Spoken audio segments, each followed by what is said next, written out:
मीच चालू करू ना. सुरुवातीलाच मी आपला सर्वच पत्रकारांचं मनापासून स्वागतही करतो आणि एक शॉर्ट नोटीसवर आपण सगळे आलात त्याबद्दल मनापासून धन्यवादही देतो. आज आपण इथे एवढ्यासाठीच जमलेलो आहेत की चिपळूण शहरामध्ये विकास कामं प्राधान्याने व्हावीत हा आपला एक संकल्प होता आणि त्या माध्यमातून या जिल्ह्याचे पालकमंत्री उदयजी सामंत साहेबांच्याही माध्यमातून नगरोत्थान असेल आणि इतर वेगवेगळ्या हेडखाली देखील आपण पैसे मिळावेत म्हणून प्रयत्न करत आलेलो आहोत. तेही पैसे लवकरात लवकर मागच्या वेळी आलेले आहेत आणि ह्यावेळीचे येतील. परंतु सध्याच्या ह्या नव्या सगळ्या घडामोडीनंतर आपल्याला आदरणीय अजितदादांच्या माध्यमातून देवरुख आणि चिपळूणसाठी 10 कोटीचा निधी पाठपुरावा केल्यानंतर वितरित झाला होता. त्यापैकी 6 कोटीचा निधी हा चिपळूण शहरासाठी नव्याने आपण हे केला होता. त्यामध्ये प्रामुख्याने जी मोठी कामं आहेत त्यामध्ये गोळकोटचं कब्रस्तानची वॉल असेल, गोळकोट मुख्य कब्रस्तान सुशोभीकरण असेल, ते गोळकोट वॉलसाठी त्या ह्याला 1 कोटी, दुसऱ्याला 50 लाख रुपये. चिपळूण येथील रामतीर्थ स्मशानभूमीचं सुशोभीकरण असेल त्यासाठी आपण 60 लाखाचा निधी मंजूर करून घेतलेला आहे. आणि मग इतर छोटी मोठी कामं आहेत, सगळीच आहेत. त्यामध्ये महत्त्वाचं म्हणजे श्री क्षेत्र गांधारेश्वरला गेल्यानंतर सातत्याने तिथल्या लोकांची मागणी असायची की काळोख असतो, मधल्या रस्त्यात लाईटची गरज आहे, तर ती लाईटची व्यवस्था करण्यासाठी 38 लाख रुपयाचा निधी त्या पद्धतीने केलेला आहे. आणि मग इतर RCC गटारं आणि छोटी मोठी त्या वॉर्डातली कामं करण्याचा प्राधान्याने प्रयत्न करत असताना सुमारे 6 कोटीचा निधी आत्ताच्या ह्याच्यामध्ये आपल्या वितरित झाल्याचा GR आणि त्यासंबंधीच्या ऑर्डर्स देखील आणलेल्या आहेत. आणि त्याच पद्धतीने 4 कोटीचा निधी देवरुख नगरपंचायतीसाठी पण आणलेला. ह्यानंतरच्या काळात देखील आपल्याला अजून वेगवेगळी कामं आणण्याचा आपला प्रयत्न असणारच आहे. यापूर्वी आपली जी स्थगितीमध्ये कामं होती प्रामुख्याने त्यामध्ये फुलपाखरू गार्डन असेल आणि दुसरं म्हणजे संकुलमध्ये ओपन जिम साहित्य पुरवणं असेल, जवळजवळ 8 ते 9 ओपन जिम वेगवेगळ्या भागामध्ये चिपळूण शहराच्या भागामध्ये ते आपण तिथे करतो आहे.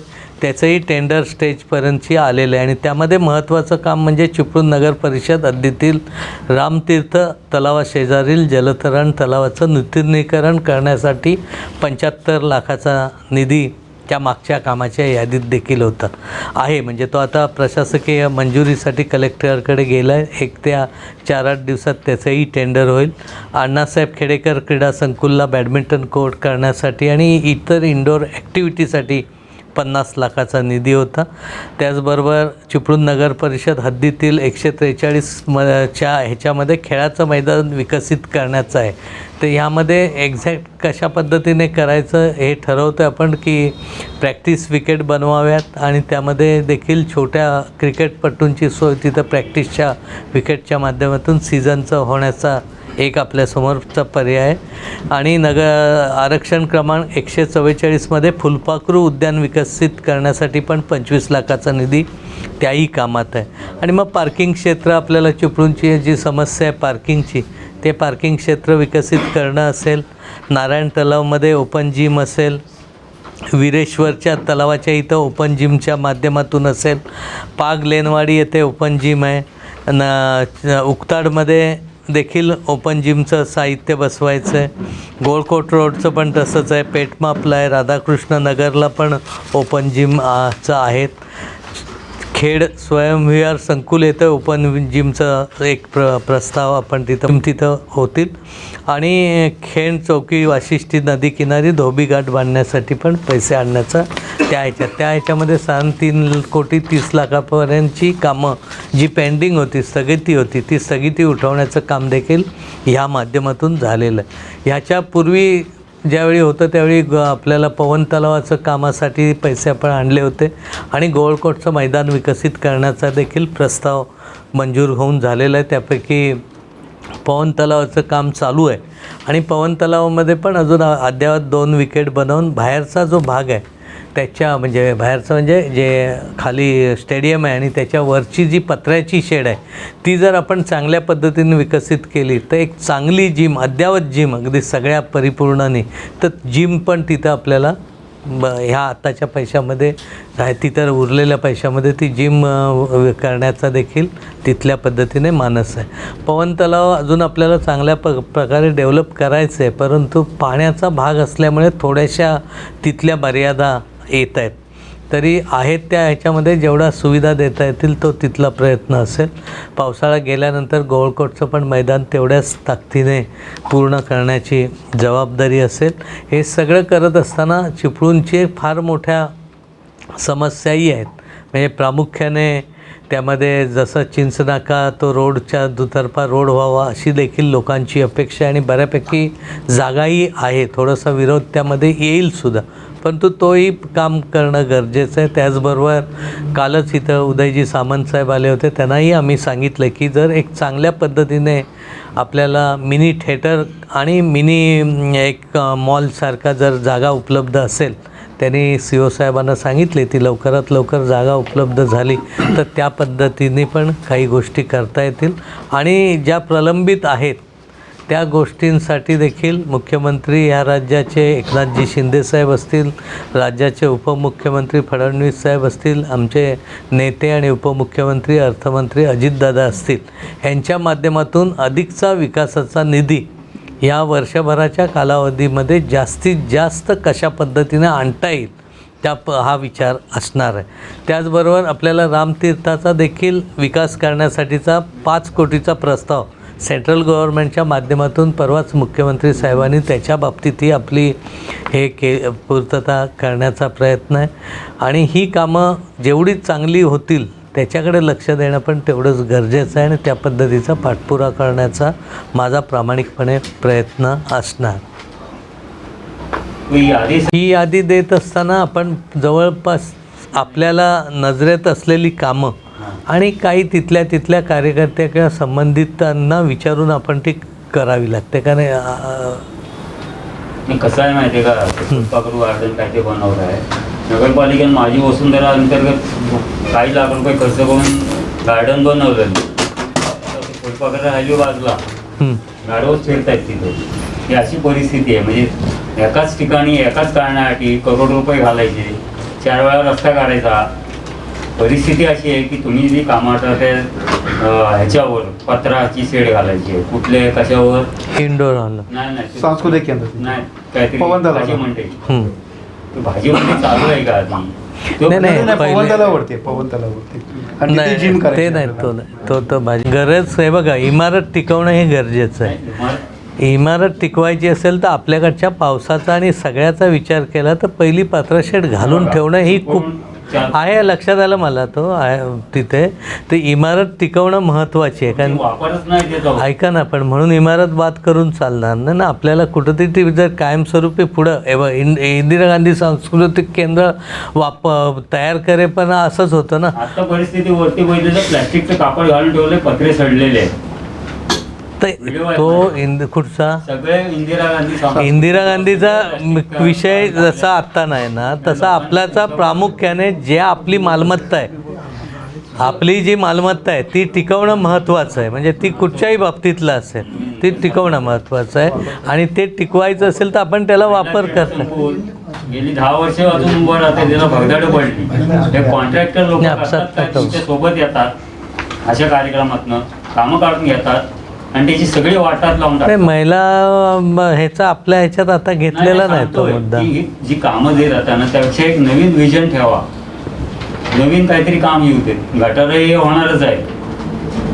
नाही नवीन विजन तर आहेच ना. नवीन विजनचं सांगितलंय ना, पवन तलावाशी निगडीत असेल किंवा आपलं नवीन जे मिनी थिएटरच्या निगडीत असेल, जे आपल्याला ऐका ना मिनी थिएटरच्या वेळी उदय सामंत पालकमंत्री त्यांनी कबूल केलं होतं. मी ना ते काहीतरी ठाकरे आम्ही छोटं थिएटर बांधणार आहोत, म्हाड्याच्या जागांचा पण विकास करणार आहोत. आता म्हाड्याच्या जागांचा आता भांडणं व्हायला लागले की लोकांना घरं बांधायला मिळत नाही.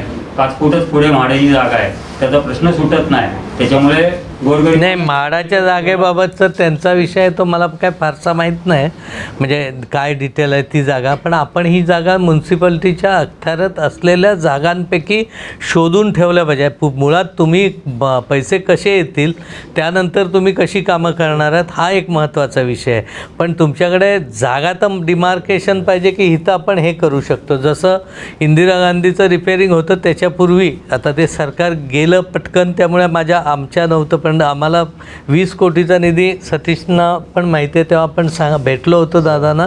त्यावेळी त्यांनी सांगितलं होतं की तुम्ही नव्याने बांधा, आम्ही नव्याची त्याची प्रोव्हिजन करतो. त्या दरम्यान 1 महिन्याभरातच माझ्या हिशोबाने तेच त्यावेळी सरकारमध्ये बदल झाला, आपणही नव्हतो. त्यामुळे ज्या फोर्सफुली करायला हवं होतं तेवढं काम झालंच नाही ना. अजून नव्हते, 10 वर्ष होऊन गेले. 2019 पासून चालू आहे तो काम. हे जे काम आहे आणि 1.5 कोटीचे नुसते चालवण्याचं काम आहे. निधी कधी वर्ग असं नाही, त्यांचं नियंत्रण आहे ना त्याच्यावर. नाही, निधी हा वर्ग आता आपला साधारण आपल्याला हे साधारण 3 महिने जातात का नाही. हे आपण आता BNCकडे दिल्यामुळे कदाचित फास्ट होईल आता, पण आतापर्यंतचा अनुभव घेता याच्याप्रमाणे 3 ते 6 महिने हे लोक सगळ्या ह्याच्यात चिपळूणला तुमच्या माध्यमातून खूप चांगल्या पद्धतीचा निधी येतोय, कामं होत आहेत. पण सर, कार्यकर्ता वाचला पाहिजे या उद्देशाने कार्यकर्त्यांना ज्या पद्धतीने सब ठेकेदारून कामं मिळतात आणि त्या कामाचा दर्जा जर बघितला तर किल्ल्याच्या पाकडीचा तुम्ही एवढा निधी दिला. तर सर हे काय नेमकं म्हणजे कशासाठी? नाही, एक लक्षात ठेवा, मी तुम्हाला माहिती आहे, मी कुठच्याही कार्यकर्त्याला मिळावं किंवा कॉन्ट्रॅक्टरला मिळावं ह्याच्यात मी फारसं लक्ष दिलेलंच नाही.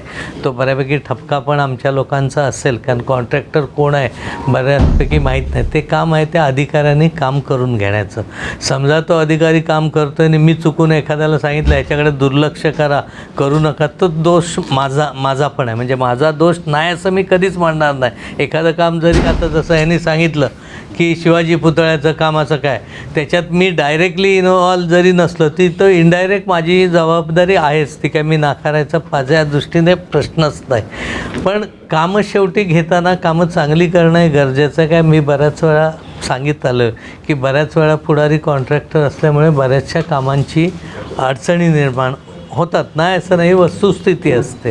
परंतु आपल्याला त्या परिस्थितीशी तोंड देऊनच पुढं जावं लागणार आहे ना. सिस्टीम काय मी अगदी तुम्ही किती म्हणालात की दुसऱ्या मिनिटाला सिस्टीम नाही बदलू शकत ना, हळूहळू त्याच्यात बदल करत. हाच मुद्दा बरोबर आहे. तुमच्या कॉन्ट्रॅक्टमध्ये पुढारीच जास्ती आहेत, त्यामुळे सगळा गोंधळ होतोय. तुम्ही एक मॉनिटरिंग सिस्टीम का राबवत नाही तुमची स्वतःची म्हणून? म्हणजे कशी राबवायची, मी कशी राबवणार, कशी पण कसं आहे तुम्ही तुमचं तुम्हाला अपेक्षित काय ते सांगा, मग त्या पद्धतीने आपण क्वालिटी मेंटेन होणं गरजेचं आहे. नाही, क्वालिटी मेंटेन होताना आपल्याला जेवढा फोर्स त्या अधिकाऱ्यांना सांगणं आणि करून घेण्याचा आहे तेवढा करायचा प्रयत्न असतोच. पण एवढाही अजून तेवढं पाहिजे तेवढं माझ्याकडून झालं पण नसेल, कारण मी काय कॉन्ट्रॅक्टर आता 20-20 ने 30% बिलो कॉन्ट्रॅक्टर घ्यायला लागले. आता पवन तलाव आम्हाला चांगल्या पद्धतीने करायची अजून होती इच्छा, पण ज्या कॉन्ट्रॅक्टरने घेतलं तो बिलो जाऊन हल्ली कोणी घेतो ना, उठतो तो काम घेतो तिथं.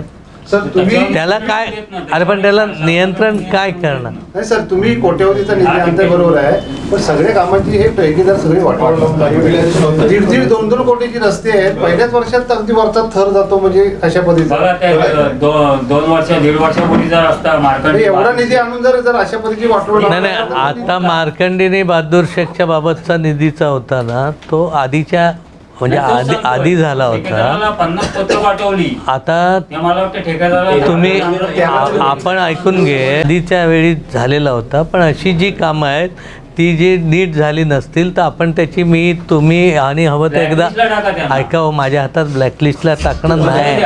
आपण ते मी सांगे, पण तुम्ही पुढचं सांगताय ना.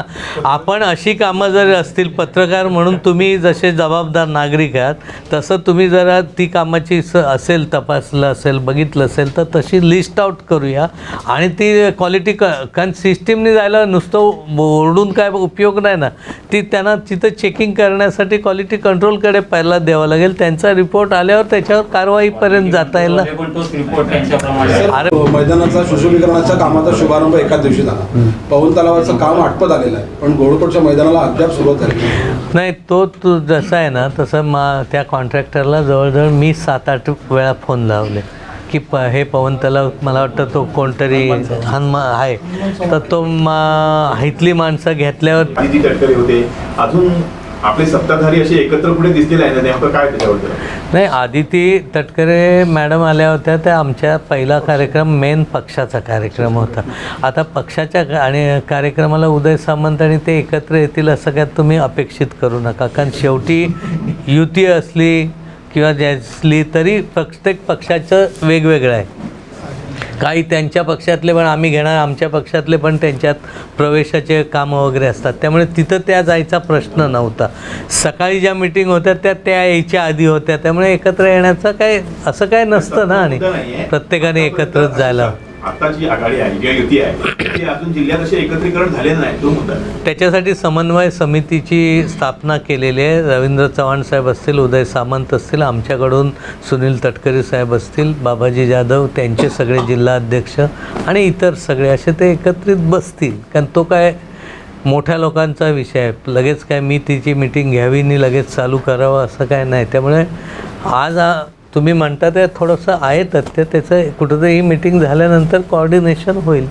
आता सर येणाऱ्या निवडणुका ज्या आहेत स्थानिक स्वराज्य संस्थांच्या, त्या अशाच लढणार की बिग फाईट आपापल्या स्वतःच्या याच्यावर? आज तरी काय सांगू शकत नाही, कारण गेले 2 वर्ष या निवडणुका होत आहेत. बरेच जण तयारी करून परत तिथपर्यंत येत आहेत, परत पुढे जात आहेत, परत चालूच आहे. त्यामुळे आज अजून आरक्षण पडून इलेक्शन कधी होतील, त्याच्यानंतर वरच्या लेवलला कसे मेसेज येतात की स्वतंत्र लढायचं, एकत्र लढायचं, युती म्हणून लढायचं, जसं येईल त्या पद्धतीने लढणं आम्हाला क्रमप्राप्त.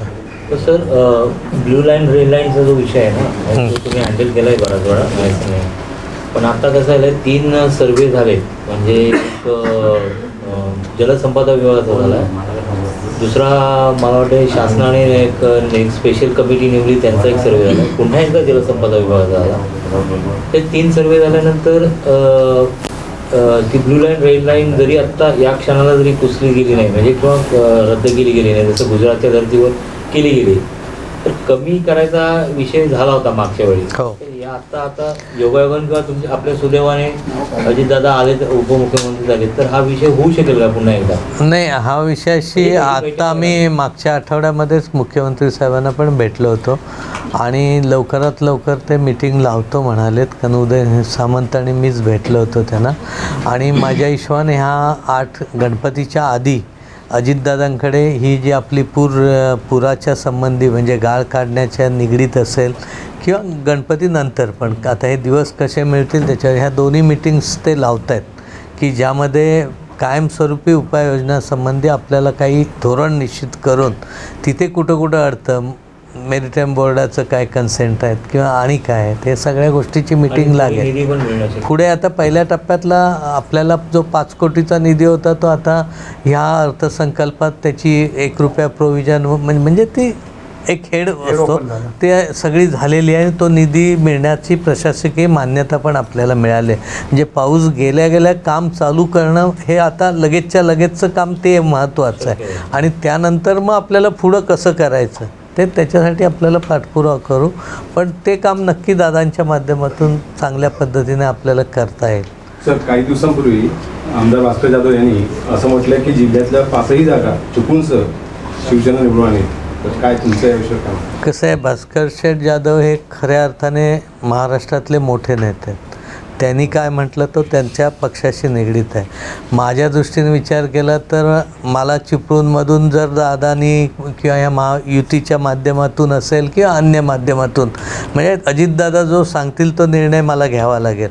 कदाचित त्यांना वाटलं वेगळा उमेदवार पण चालणार आहे, पक्षाचे जर युती म्हणून लढायचं वेगळा उमेदवार असेल, पक्ष म्हणून लढवायचं तर आमच्या पक्षात अजून कोण असेल, तर ते निर्णय देतील. तो जो निर्णय देतील तो समोर कोण किती बलाढ्य उमेदवार आहे की काय आहे हे काय बघण्याचा माझा काय विचारच असणार नाही. मी लढायचं म्हटलं की मला ते लढणं भागच आहे. त्याच्यात काय हे नाही. त्यामुळे भास्कर शेठ काय म्हटले हा त्यांचा विषय आहे आणि ते मोठ्या लेवलचे आहेत, म्हणजे राज्यातले नेते आहेत. त्यामुळे इथल्या लेवलला मी त्यांना काय प्रत्युत्तर द्यावं असं मला निश्चितपणे वाटतं. काल मनसेची जागर यात्रा झाली, त्याच्यामध्ये चिपळूणचे प्रतिनिधित्व करणाऱ्या सगळ्यांच्या नावानं बोंबाड मारले त्यांनी की लोकप्रतिनिधींनी हा रस्ता रखडवला म्हणून. काय सांगाल? त्यांची आता मनसेने केलं असं ना, आता सगळा एक रस्ता आता होणारच आहे, एक लाईन होणारच आहे गणपतीपूर्वी. आता कधी कधी आंदोलनं अशी होतात, बऱ्याच वेळा आमचं सावर्ड्याचं पोलीस स्टेशन मंजूर करायला 2 वर्ष मी झटलो. दिलीप वळसे पाटलापासून तुमच्याकडे पत्रव्यवहार हवी तर देतो, कोणी ते आंदोलन झालं लगेच उद्या मंजूर झाले. एवढे जर पैसे सोपे असतील तर आत्ता आपण रस्त्यावर बसू, एखादा प्रश्न घेऊन टाकू आणि पैसे मिळवू. एवढं सोपं नसतं, त्याच्यामागे भरपूर मेहनत असते आणि मग काम ते मार्गी लागत असतं. त्यामुळे एक सामान्य कार्यकर्ता म्हणून म्हणाल, एक माणूस म्हणून तर तुम्ही ते फार फास्टमध्ये झालं कारण मला फार कमी वेळ मिळाला होता. मी सांगितलं होतं की सिम्बॉल लावून आता आम्हाला हायवेवरून जायला आम्हालाच भीती वाटते, आमच्या पोटात गोळा येतो, कदाचित कुठेही आम्हाला कोणी मारू शकतं. ह्याचा अर्थ आमची जबाबदारी इनडायरेक्टली आहेच, मान्यच केलं ना. सर्व लोकप्रतिनिधींची जबाबदारी त्यामध्ये आहे, त्यात मी पण आहे. त्यामुळे हायवेला का उशीर झाला ह्याला जबाबदार आमचे सगळेच नेते आणि आम्ही सगळेच जबाबदार आहोत. कारण हे पश्चिम महाराष्ट्रात असतं तर एवढं. बरेचसे आता तुम्ही तालुक्याचे आमदार आहात, टेहरवचा विषय गेले 15 दिवस सुरू आहे. तिथं बॅनर लावलेले पैलवान एक सुद्धा तिथं गेले नाही. निदान मला वाटलं की लोकांनी सरांनी तर भेट घ्यावी आणि जी काही चौकशी झाली त्याचा चांगला फलक त्या पंचायतीसमोर लावलेलं जे आहे ते स्पष्ट मांडलेलं आहे. नाही, पहिली गोष्ट असं आहे की त्यांना घेऊन मी बसलो होतो. तुम्हाला माहीत नसेल कारण मी काय प्रत्येक गोष्ट पब्लिसिटी करत बसलो नाही. मी त्यांना वस्तुस्थिती पण सांगितली होती की तुमच्या अडचणी काय त्या सॉर्ट आऊट करू. त्या व्यक्तीबद्दल मुद्दाम ती एक महिला आमची सरपंच आहे, तिथली एक महिला भगिनी सरपंच आहे, तिचा काय दोष नाही, तिचं आता सरपंच पदा पण संपलेलं आहे. आणि मग ते मुद्दाम त्याच्यावरच तुम्ही फोर्स करून उपयोग नाही ना. तुम्ही कामात काय झालं असेल तर तेवढ्यापुरती तक्रार द्या, त्याची चौकशी होईल. तुमच्या जर वाडीला मिळत नसेल तर आपण त्याच्या माध्यमातून तिथं काय असेल तर वेगळ्या पद्धतीने मार्ग काढू. तुम्ही उपोषण ज्यावेळी नागरिक म्हणून करता तेव्हा सगळ्या पक्षाचे बॅनर घेऊन उपोषण करायची गरजच नाही. त्याच्या आधीच मी बसलो होतो त्यांच्याशी. ते सर जे चौकशी झाली 2 मुद्दे वेगवेगळे आहेत त्यातले. जलजीवनचा वेगळा आहे, ग्रामपंचायतीचा वेगळा. जी चौकशी झाली त्याच्यावर कारवाईचा विषय करायला पाहिजे की नको? पण चौकशीत ऐका ना, निष्पन्न तर व्हायला पाहिजे. निष्पन्न झालेलं आहे. काय मॅटर क्लिअर आहे. क्लिअर म्हणजे सगळे अनियमितता कशी आहे, काय झाले, पण त्याच्यावर तुम्ही त्याला काहीतरी जाब विचार. नाही, तुम्ही लक्षात घ्या त्यामध्ये थोडेफार कागदाची अनियमितता असेल, एखादं हे असेल, याचा अर्थ नाही, काम न करता जर असतील तर त्यांनी गुन्हे दाखल केलेच असतील. काम न करता पैशाचा विषयच नव्हता ना. खरं गुन्हे दाखल व्हायला होते होत का नाहीत?